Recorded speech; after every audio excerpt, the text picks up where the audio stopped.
Our next speaker, and this next section is going to be looking at various parts of the bioenergy industry. So we're going to get a number of speakers that are involved commercially in the sector, and we'll be going through their experiences and what they actually do. So our first speaker this morning is Dylan Codd with Green Biofuels Ireland. He's a process engineering technician with the company since 2008. His work has been involved in various different projects throughout the company's development, including all its greenhouse gas reduction pieces, its sustainability, nitrogen gas generation on site, and basically different works on the steam side as well. His talk is going to be based on Indigenous biofuel production, delivering a circular economy approach. So I ask you all to welcome Dylan to the stage. Thank you. Good morning, ladies and gentlemen. My name is Dylan Codd. I'm a projects and sustainability manager at Green Biofuels. So today I'd like to talk about Indigenous biofuel production and delivering a circular economy approach.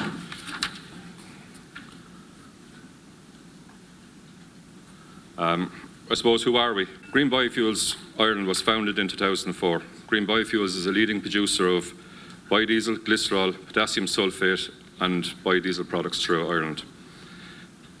The plant is a state-of-the-art plant which was built for the future. We have an ability to increase production by 100% in the coming years to develop innovations in the biofuels field. The plant was commissioned in 2008 with the first biodiesel produced in July 2008 to EN 14214 standard. Originally a 30,000 tonne plant, but through continuous improvements we have increased production to 26,000 tonne.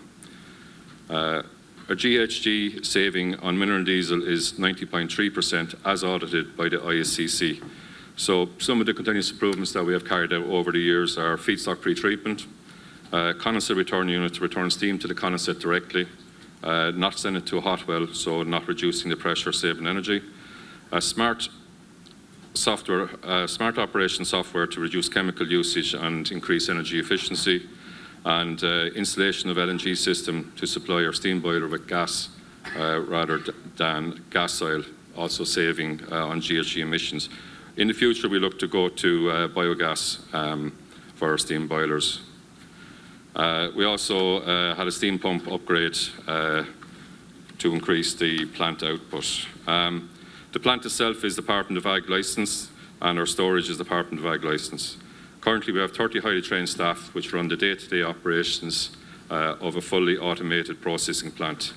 Our technicians are trained up to complex, as the plant is an ATEX plant, and when we started out first, everyone would have received, I suppose, detailed training in relation to the new process as it was back in 2008 in Ireland. In 2021, we purchased the Joint Fuels Terminal in Ross. It has a total storage volume of 15,000 cubic metres, along with pipeline access to the process plant and the New Ross port. So the final product itself is a FAME-based biodiesel. FAME-based biodiesel is a product you get when you mix an alcohol and a catalyst. So our alcohol is methanol and our catalyst is potassium hydroxide. They go through a chemical reaction, and after a chemical reaction, what you're left with is FAME biodiesel. All our biodiesel is manufactured to EN 14214 standard, and GBI can supply obligated parties with 100% biodiesel B100, which can then be blended into mineral diesel at the required blend rate. So basically, transesterification, we add methanol and alcohol, potassium hydroxide, caustic potash to tallow and cooking oil. These chemicals react with the feedstock to produce a new compound, fatty acid metal ester or FAME. Inputs non-food grade category 1 tallow, waste and used cooking oil. Plus methanol, potassium hydroxide, sulfuric acid, phosphoric acid and processed water. Goes through the biodiesel production process, and out the other end we get biodiesel. Side products are crude glycerine, fertilizer, wastewater and distillation side product. We recycle steam, water, FFA and methanol within the process. So the fatty acid metal ester FAME biodiesel supply chain. So a high level view of this is used cooking oil is collected from households, restaurants, and recycling centres. It's collected under Red 2 Annex 9 Part B, goes to the UCO processor, is processed, and then goes to the biodiesel plant. The tallow side then, or the animal fat side, comes from slaughterhouses. The animal fats are collected from slaughterhouses. They are sent to a rendering plant, rendered down, and sent to our biodiesel plant, where we process these feedstocks into waste-based biodiesel, Red 2 Annex 9 Part B. From that, we have co-products or side products that go to anaerobic digestion, and we have our waste-based biodiesel then that goes to marine, heavy goods vehicles and road transport passenger vehicles. Coming down the line is Union database. So the Union database is the Red 2 envisions application of the Union database, UDB, for biofuels and bioliquids. The database aims to ensure tracing of all liquid gaseous fuels that are eligible for being counted towards a share of renewable energy in the transport sector in any member state. So the objective of the Union database is to improve transparency on the overall supply chains, which involve 27 member states, 14 certification schemes, several thousand collectors, traders, processors, and buyers across the 170 countries that have signed up. So basically, it is all feedstock being collected will be put up on a Union database so that it's transparent as to it came from a sustainable source. It will go to the production facility, let it be biogas, biodiesel, and we will not be allowed to take that in unless it is up on the Union database as being sustainable. We will not be able to pass that on or sell that on past that if we do not have, if we are not on the database, or if the suppliers or the purchasers at the other end, or customers, are not on it. So I suppose it is a whole life cycle of the biodiesel supply chain. FAME biodiesel in a circular economy. All feedstock, category 1 animal fat, UCO, is ISCC certified as coming from sustainable sources. So everything we take in is certified as sustainable. We recycle methanol in our plant to be reused in the process. We recycle water from the production process and use it to clean our feedstock. So we try and recycle everything we can within the plant. In turn, the wastewater from our feedstock cleaning process is used as a co-substrate for anaerobic digestion plants. Our crude glycerine, which is also a byproduct of biodiesel, is also used as a co-substrate in anaerobic digestion plants. Potassium sulfate powder, another byproduct again of the process, is a type of fertilizer and is exported to France, as there is no real market for it here in Ireland. So basically the circular economy within GBI is animal fats and used cooking oil are collected under waste prevention. Then you go to the rendering plant and UCO processor, where they process them, turn them into a feedstock for supply to biodiesel production. Production of CAT1 and CAT1 tallow and UCO process to FAME biodiesel. Consumption is then where the waste-based biodiesel under Red 2 Annex 9 Part B supplied to the obligated parties. It is then blended into mineral diesel. Waste prevention, again, is where the glycerol, biodiesel byproduct, and waste water from our feedstock pre-treatment process goes to AD plant. Future challenges. I suppose the biggest future challenge for us is Article 27(1)(b), which states that of the Renewable Energy Directive, which states that biodiesel produced from feedstock listed in Part B of Annex 9 will be limited to a max of 1.7% of the energy content of transport fuels supplied for consumption on the market, except for Cyprus and Greece. I suppose from a point of view of FAME-based producers, Green Biofuels, College Biofuels are Ireland's main FAME-based biofuel producer. We both use these feedstock. member states can increase the limit into taking into account the availability of feedstocks subject to approval from the Commission.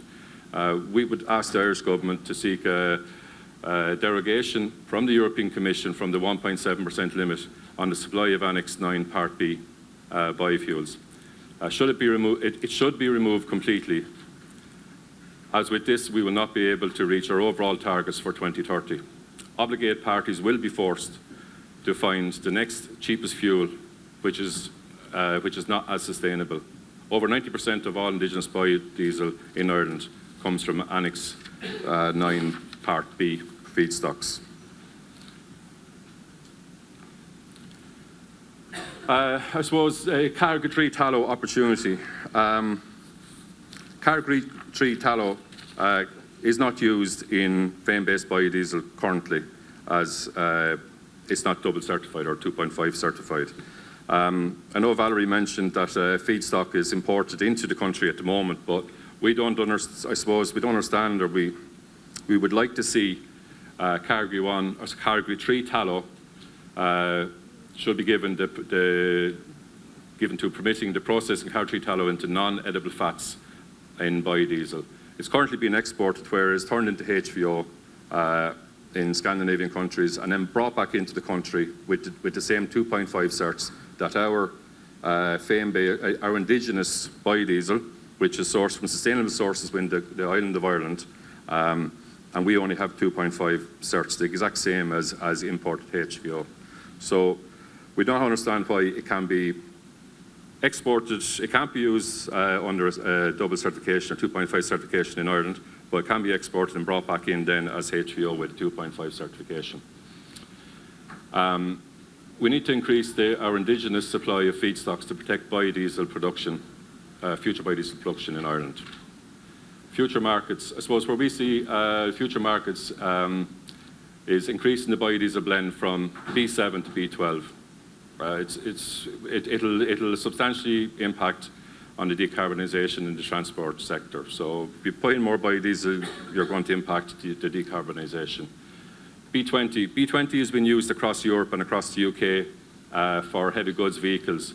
It's currently only allowed for in a captive fleet is what's on the legislation.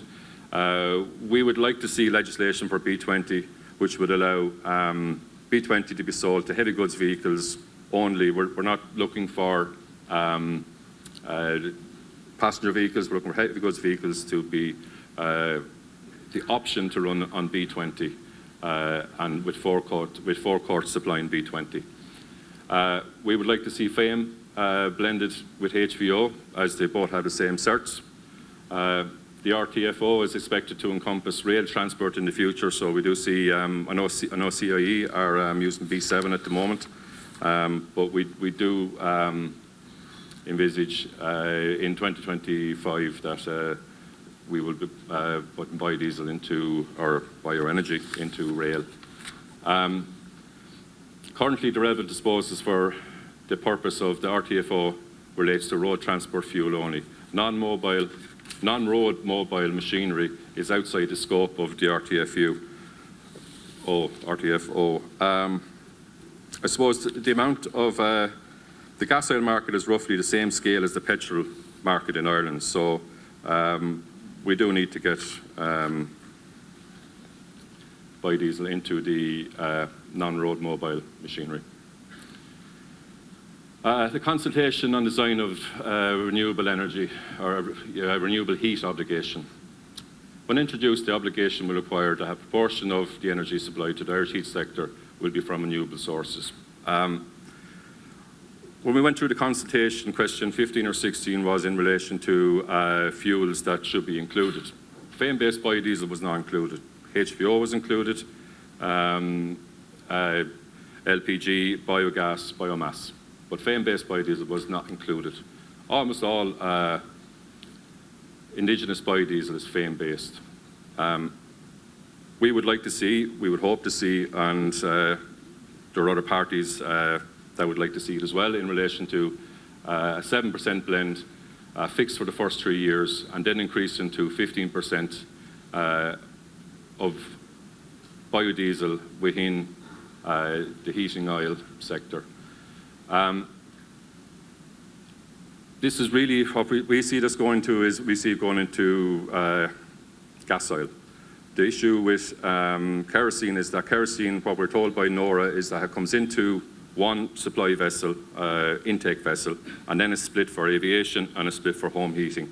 So they will not take a chance on a blend of any type of bioliquid going into aviation fuel unless it is manufactured for the specific standards of aviation.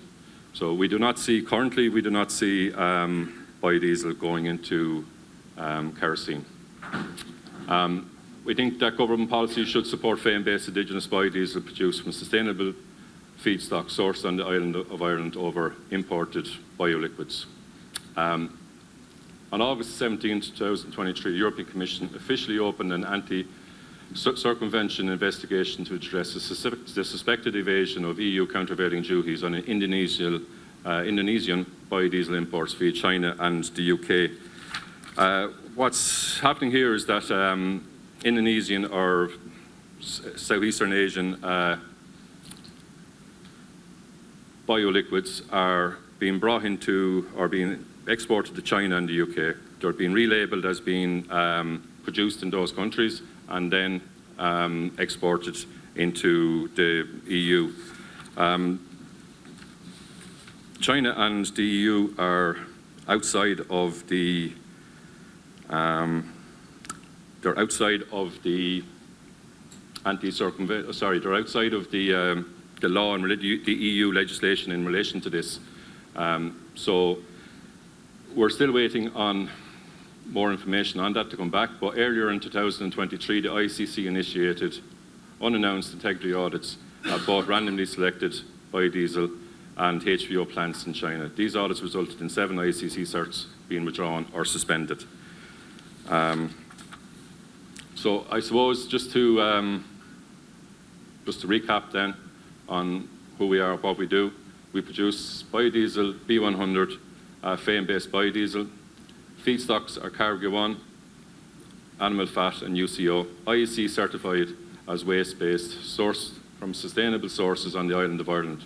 We're 93% GHG saving on mineral diesel as audited by ASG to comply with ISCC certification. And mostly importantly, I suppose, we're an Irish-owned and guaranteed Irish company. Okay, thank you. Cheers.